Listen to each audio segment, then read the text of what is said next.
Today's podcast is brought to you by Audible.com. Get a free audiobook download and 30-day free trial at www.audibletrial.com/adventures in audio. Over 150,000 titles to choose from for your iPhone, Android, Kindle, or MP3 player. Welcome to Adventures in Audio, a podcast featuring short stories by authors like Edgar Allan Poe, H.P. Lovecraft, and others. I'm Victoria Phelps. To enjoy this podcast to the fullest, it's advised to remove all mental debris from your brain. And once the chasms of your mind are void of all mental contamination, you're ready to enjoy these classic stories. And now here's your host, Robert Crandall.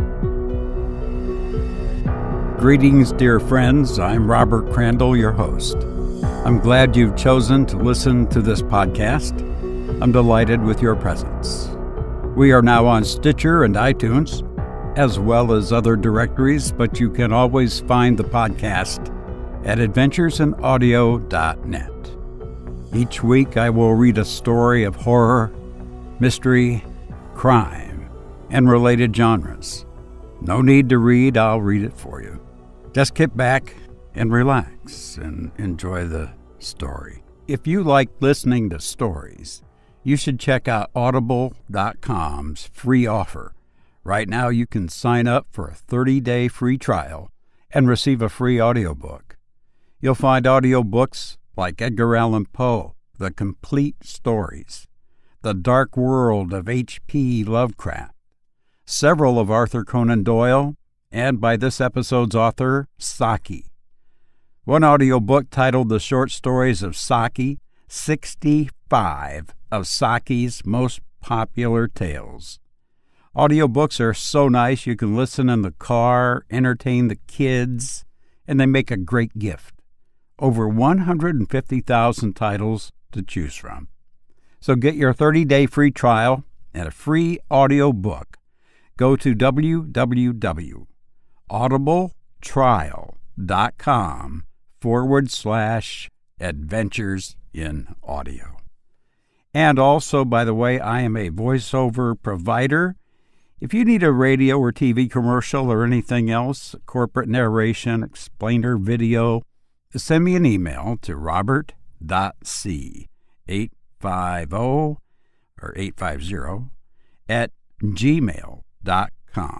I also have friends in the business. Some of them do the intro to the show in case my voice is not suitable for you.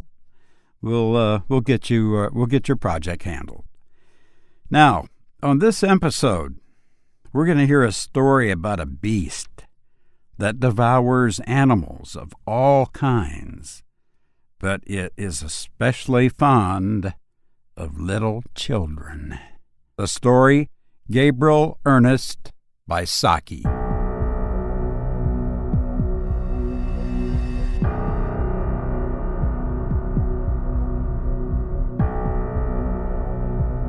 "There is a wild beast in your woods," said the artist Cunningham as he was being driven to the station. It was the only remark he had made during the drive, but as Van Cheele had talked incessantly, his companion's silence had not been noticeable. "A stray fox or two, or some resident weasels. Nothing more formidable," said Van Cheele. The artist said nothing. "What did you mean about a wild beast?" said Van Cheele later, when they were on the platform. Nothing. My imagination. Here is the train," said Cunningham. That afternoon, Van Cheele went for one of his frequent rambles through his woodland property.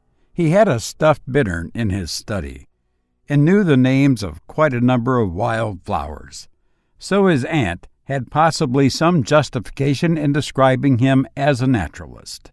At any rate, he was a great walker.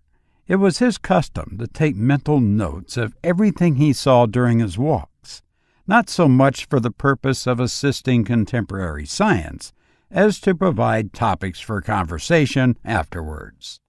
When the bluebells began to show themselves in the flower, he made a point of informing everyone of the fact. The season of the year might have warned his hearers of the likelihood of such an occurrence, but at least they felt that he was being absolutely frank with them. What Van Cheele saw on this particular afternoon was, however, something far removed from his ordinary range of experience. On a shelf of smooth stone, overhanging a deep pool in the hollow of an oak coppice, a boy of about 16 lay asprawl, drying his wet brown limbs luxuriously in the sun. His wet hair, parted by a recent dive, lay close to his head, and his light brown eyes, so light that there was an almost tigerish gleam in them, were turned towards Van Cheele with a certain lazy watchfulness. It was an unexpected apparition, and Van Cheele found himself engaged in the novel process of thinking before he spoke. Where on earth could this wild-looking boy hail from? The miller's wife had lost a child some 2 months ago, supposed to have been swept away by the mill race, but that had been a mere baby, not a half-grown lad. "What are you doing there?" he demanded. "Obviously sunning myself," replied the boy.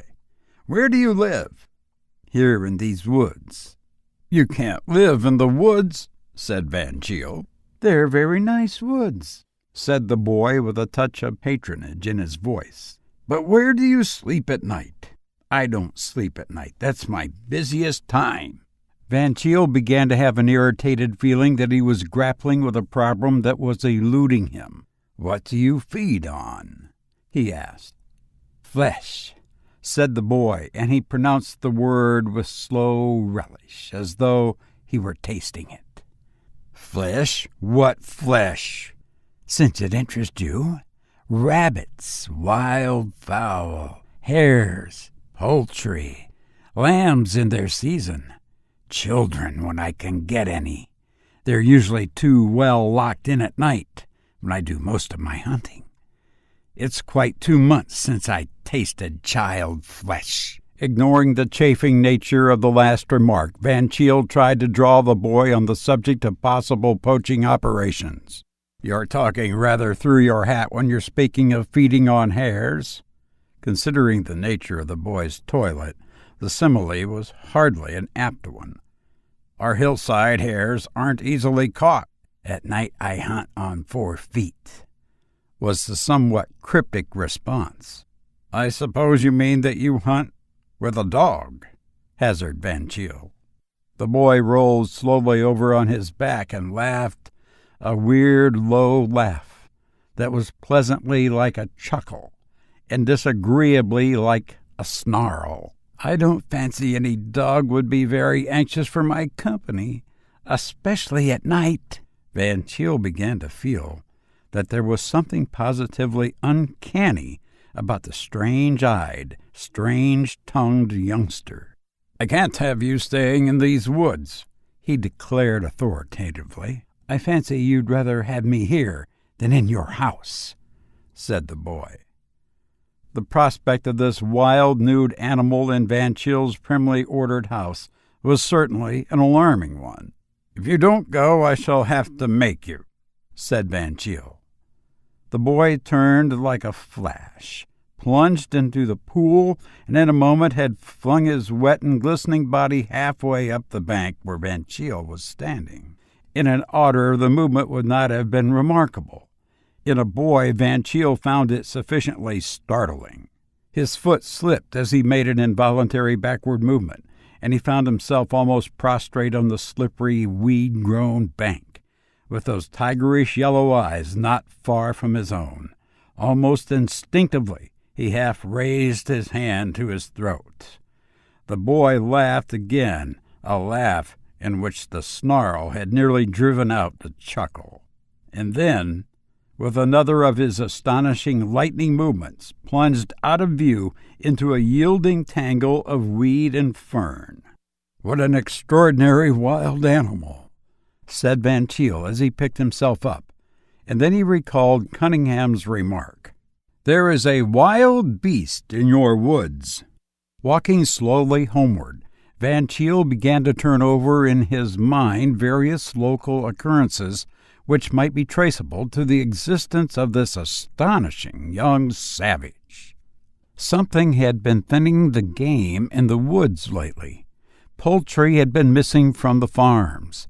Hares were growing unaccountably scarcer, and the complaints had reached him of lambs being carried off bodily from the hills.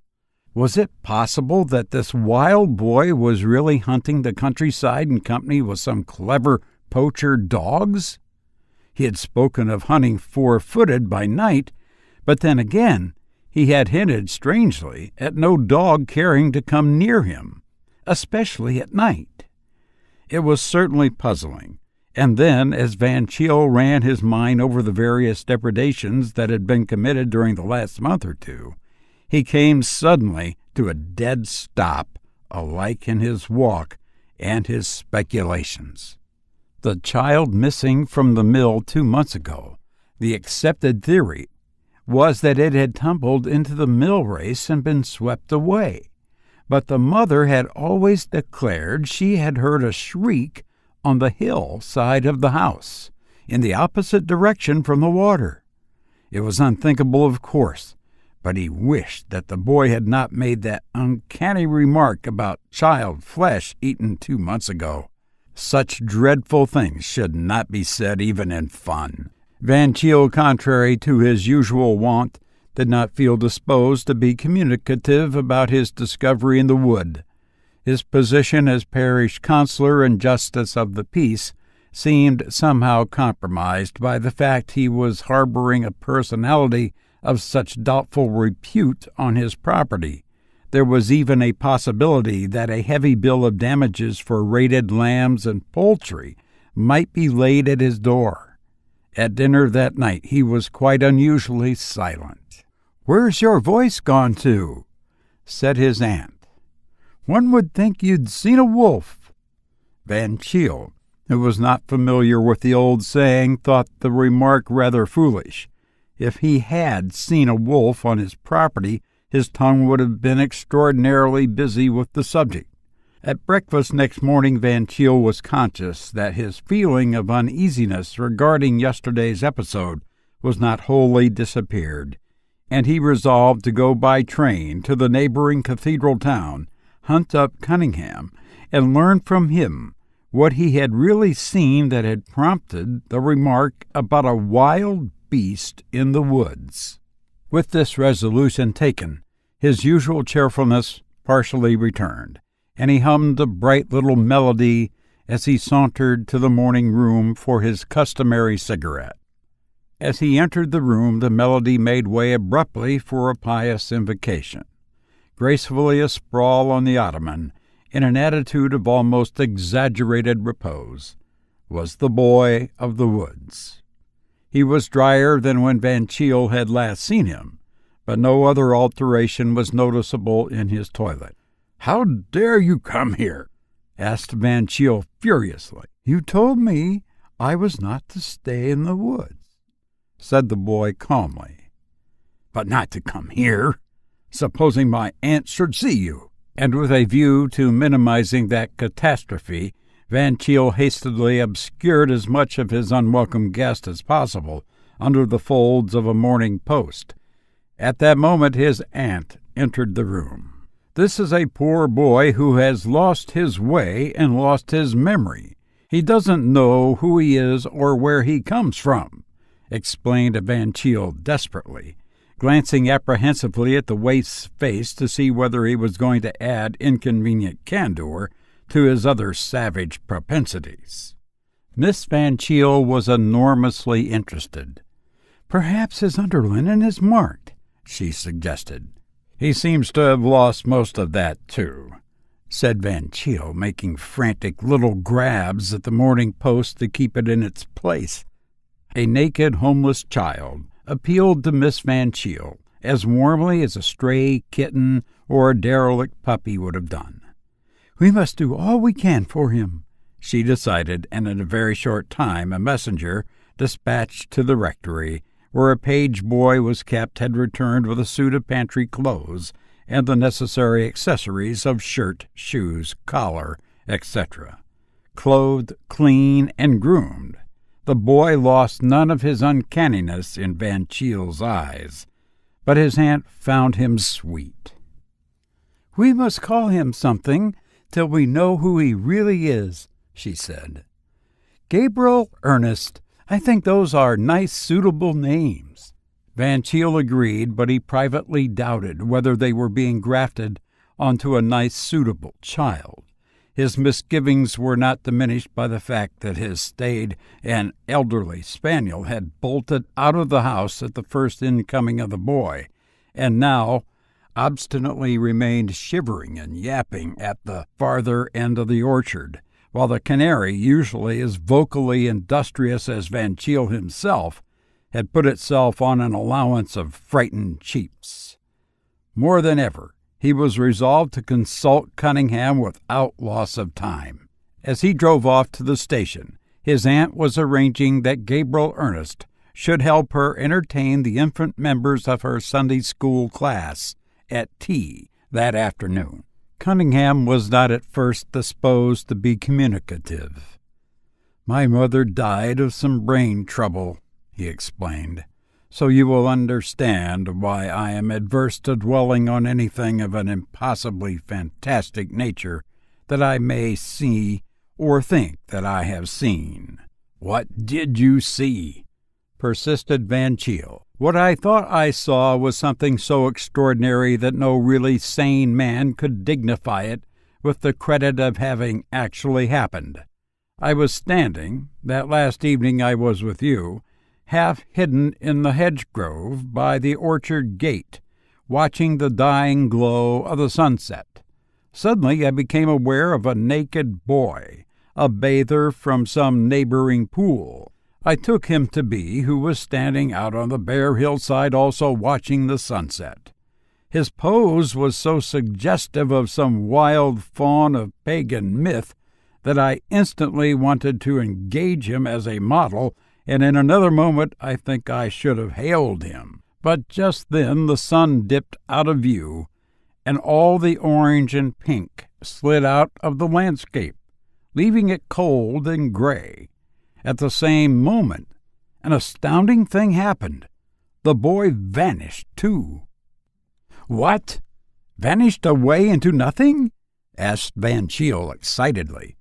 "No, that is the dreadful part of it," answered the artist.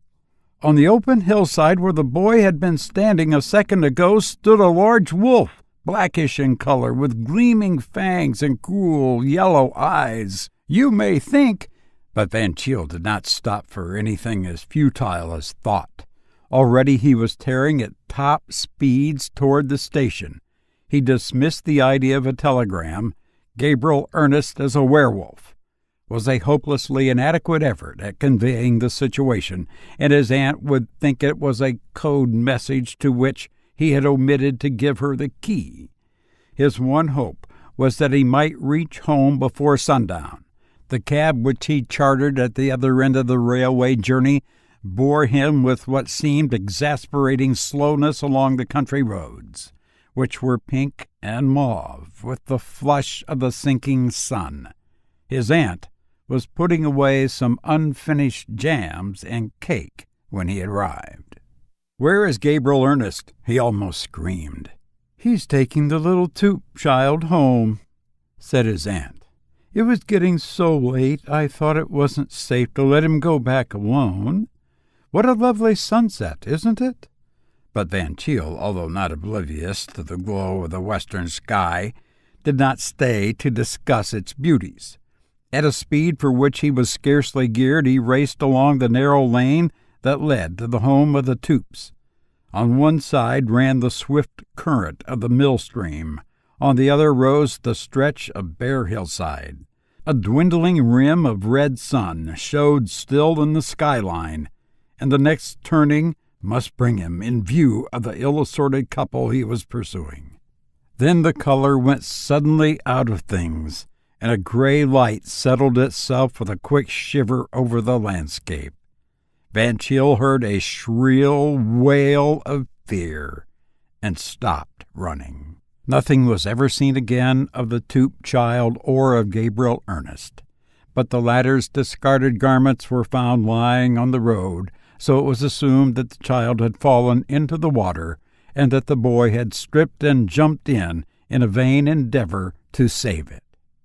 Van Cheele and some workmen, who were nearby at the time, testified to having heard a child scream loudly just near the spot where the clothes were found.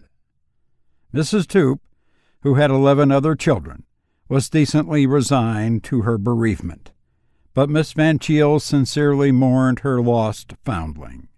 It was on her initiative that a memorial brass was put up in the parish church to Gabriel-Ernest, an unknown boy who bravely sacrificed his life for another. Van Cheele gave way to his aunt in most things, but he flatly refused to subscribe to the Gabriel-Ernest Memorial. You've been listening to Gabriel-Ernest by Saki.